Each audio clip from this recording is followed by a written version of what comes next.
The stage shimmered beneath the glow of studio lights as Jennifer Hudson stepped forward with her dazzling smile, her voice soaring as she welcomed her guest of the day, Stephanie Mills, the R&B powerhouse whose voice and legacy still commanded reverence decades after her rise to fame. The audience erupted into applause, rising to their feet as Stephanie emerged from backstage in a shimmering gown, radiating confidence and poise. For a moment, the room was filled with warmth and admiration. Jennifer and Stephanie embraced at center stage, the meeting of two generations of music royalty, and for a while, everything was smooth, celebratory, and nostalgic. The first half of the interview played like a love letter to Stephanie's career. Jennifer asked about her iconic turn as Dorothy in The Wiz, her timeless hits like Never Knew Love Like This Before, and the resilience it took to keep her voice and artistry alive in a business that so often devoured its stars. Stephanie spoke with elegance, reminiscing about late nights in the studio, the electricity of Broadway, and the gratitude she felt for still being able to perform after all these years.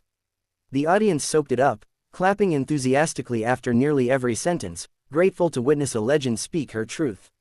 But then, Jennifer shifted gears. With her trademark disarming charm, she broached the subject of Stephanie's place in an industry that had often favored other names.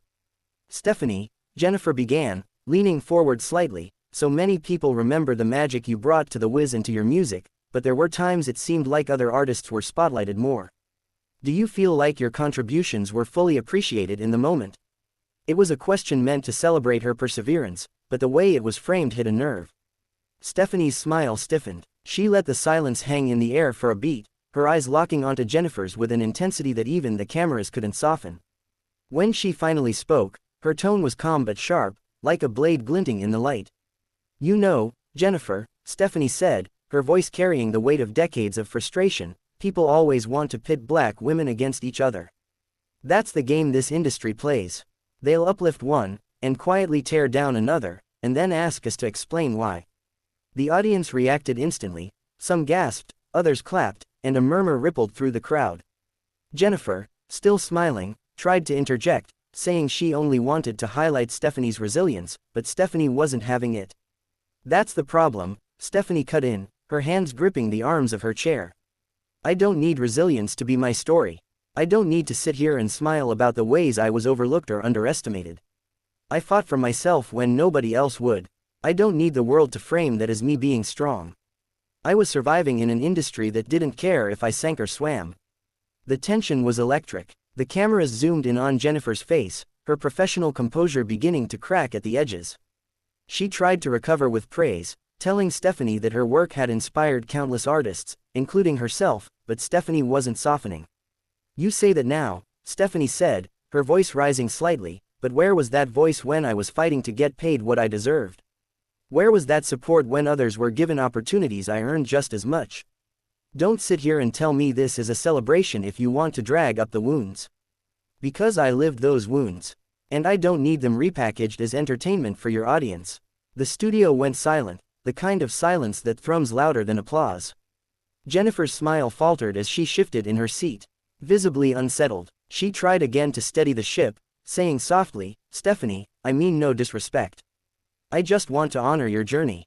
But Stephanie leaned forward, her eyes flashing. "Don't tell me how to define my journey. That's mine, and I won't let anyone else own that." The audience let out another collective gasp, some clapping in support of her words, others whispering nervously.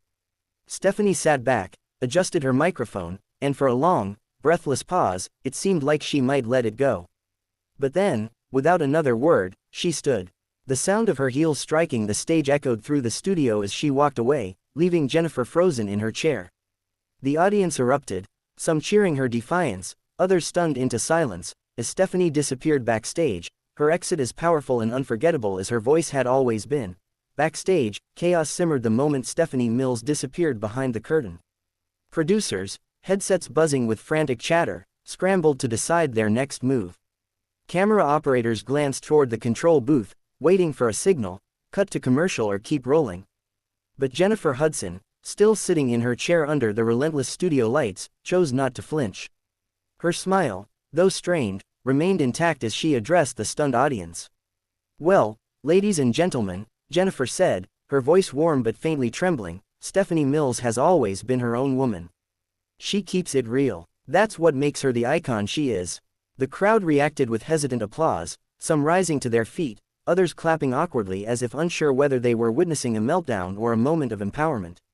But outside the studio, the internet had already decided. Within minutes, clips of Stephanie's fiery exchange and dramatic exit hit social media. The hashtags #StephanieMillsUnfiltered and #JHudShow trended across platforms. Fans of Stephanie praised her for refusing to play along with a narrative she'd battled her whole life. Critics argued she had overreacted, pointing out Jennifer's question wasn't malicious. The debate raged, and the clip spread like wildfire. Backstage, Stephanie was pacing the narrow hallway lined with cables and dressing room doors. Her hands were trembling, not from regret but from adrenaline. She wasn't angry with Jennifer personally, but she was exhausted by an industry that, in her view, always turned black women's struggles into talking points instead of triumphs. When a nervous producer approached her, asking gently if she might consider returning to finish the segment, Stephanie shook her head with finality. "I've said what I needed to say," she told them, her voice steady but firm. "If that's not enough for television, then I don't belong out there." Meanwhile, Jennifer was in survival mode, guiding her show through the storm. She transitioned to a musical performance, her own voice filling the room with power and polish, but her eyes betrayed a lingering unease. When the cameras cut, she leaned over to her producer, whispering, "That wasn't supposed to happen. I wanted it to be uplifting." The producer, equally shaken, muttered back, "Sometimes truth doesn't follow the script." By the time the episode wrapped, social media was ablaze. Clips were replayed with captions like, "Stephanie Mills refuses to be silenced," and "Jennifer Hudson caught off guard." Reaction videos flooded TikTok, with fans dissecting every word, every glance, every flicker of emotion. Some praised Jennifer for handling the walk-off with grace, while others accused her of poking at wounds she didn't fully understand. Stephanie's supporters, especially women who had lived through similar experiences of being overlooked, hailed her as a hero for standing up in such a public way. The next day, news outlets picked up the story, framing it in headlines that ranged from respectful to sensational. "Stephanie Mills storms off Jennifer Hudson's show," to "Legend refuses to revisit pain for entertainment." Morning talk shows debated whether Stephanie's reaction was justified. One commentator called it a masterclass in boundary setting. Another claimed it was an unnecessary outburst that overshadowed her legacy. The polarization only amplified the drama, ensuring the moment would not fade quietly. Stephanie, for her part, stayed silent at first. She canceled a few planned interviews, choosing instead to retreat into the privacy of her circle. But when the noise grew too loud, she released a statement on her social media. "I walked away because I will not let my story be reduced to pain and comparison," she wrote. "My career is about joy, music, and truth. If the world can't handle that, so be it." The post racked up hundreds of thousands of likes and shares, cementing her stance.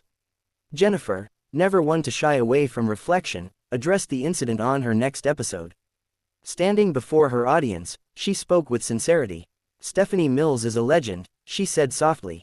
"She has a right to tell her truth however she chooses. And I honor that, even if it didn't go the way I planned." The audience rose in a standing ovation, applauding Jennifer for her humility.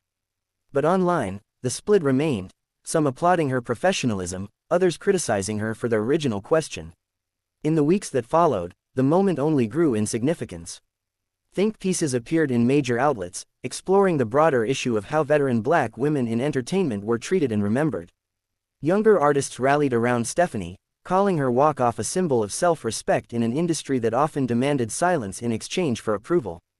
Stephanie's concerts began selling out, as fans rallied to show their support. For many, the walk-off had transformed her into more than just a legend, it had made her a warrior, a truth-teller who refused to let her story be co-opted. Jennifer, too, gained a strange kind of respect for navigating the fallout with grace, proving that even under fire, she could remain composed. The moment, etched into pop culture memory, became more than just a fiery exchange. It was a reminder of the weight carried by artists who had lived through decades of both triumph and trauma. Stephanie Mills didn't just walk off a stage that day, she walked into history, her heels echoing louder than any applause.